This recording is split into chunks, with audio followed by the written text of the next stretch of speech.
Caution: before using this product, read and fully understand the operating instructions and all details on the product. This is necessary to prevent injury to the operator and damage to the product. Use this tool on strut springs only. Do not attempt to compress any other type of spring or use this tool for any other purpose. Do not use this tool if it is visibly worn, distorted, or damaged. Always check condition of the rubber hook pads on all 6 hooks before using this tool. Replace if damaged or missing. Always wear appropriate eye protection. Inspect the spring of the strut assembly for any damage or corrosion. Spring breakage during the compression could cause injury. If the strut assembly is difficult to compress or the spring bows or tilts, release and reposition the strut assembly. Keep fingers and hands clear of the upper hook area at all times. Warning: failure to properly position the strut assembly in the tool could result in serious injury from sudden release of the strut assembly parts. Never remove the piston rod nut when there is any spring pressure on the lower spring seat. Use extreme care when working with a compressed spring.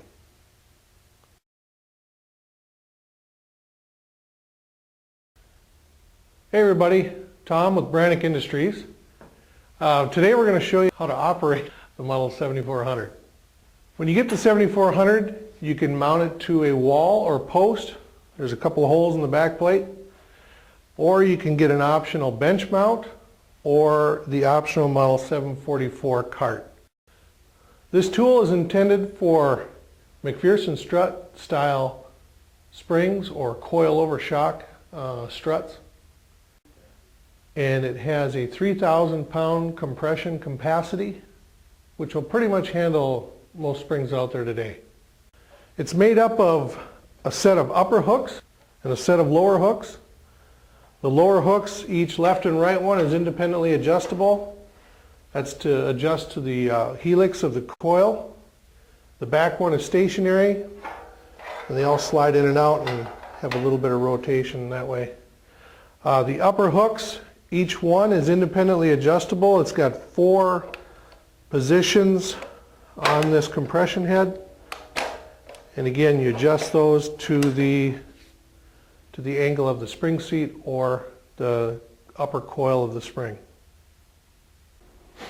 Alright, next we're going to load the strut into the tool.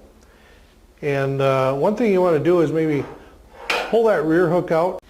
And then what we're going to do is we're going to put the strut in and we're going to engage the lowest coil on the spring. The spring goes up from right to left, so our right hook will come in here, left hook there.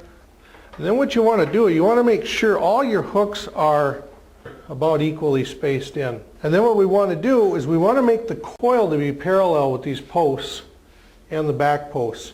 Because as you can see, this strut cartridge actually kind of runs at an angle. And sometimes it can be confusing. You center that strut, but in all cases we want to make the spring parallel with the posts. So once we get that done, you look at it from the front, from the side.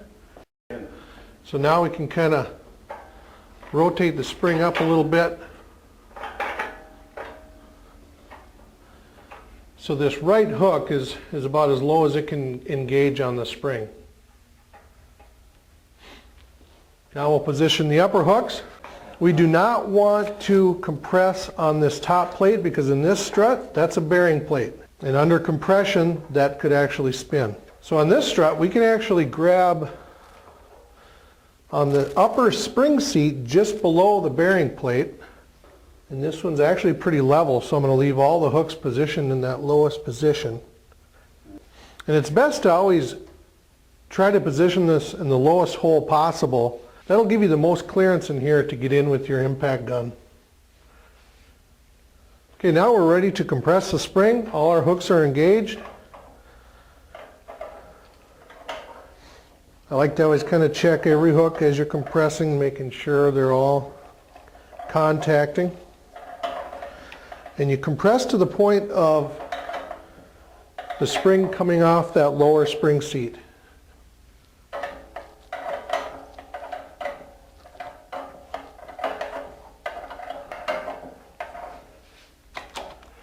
So there we're loose. There's no tension on the strut assembly because I can move it like this. So we're now ready to take the impact wrench and remove the nut holding in the strut cartridge.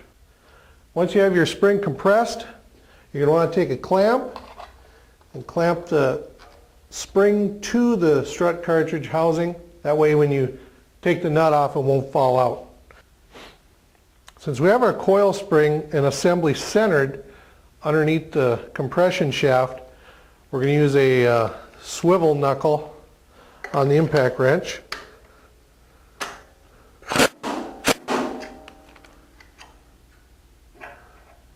And the top bearing plate can be removed.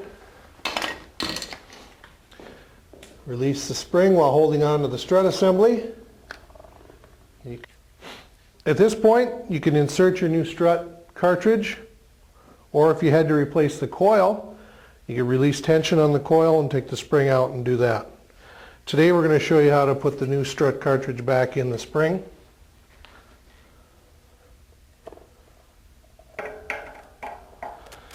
Line it up with your bottom spring seat. Clamp it again to hold it in place.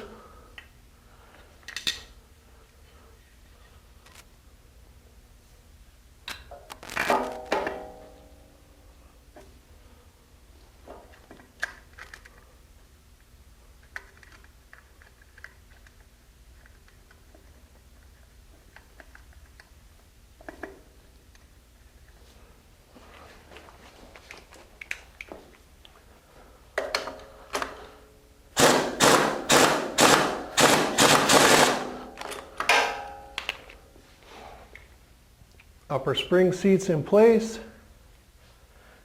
Top nut is secure. We can remove the bottom clamp and release tension on the spring.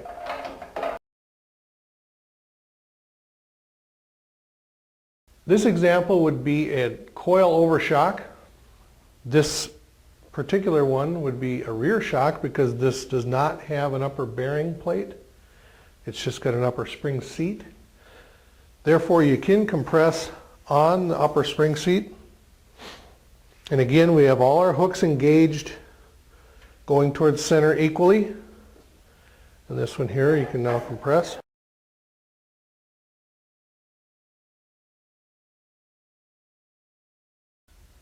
On this example, it's another coil over shock, but this one's got a very irregular top plate. So what we're going to do, we're going to engage the top hooks on the coil itself. So as you can see, traveling in the helix of the spring, we have this hook up one notch, this one on the bottom, and the rear one's also on the bottom. They're engaging equally. All hooks are in about the same.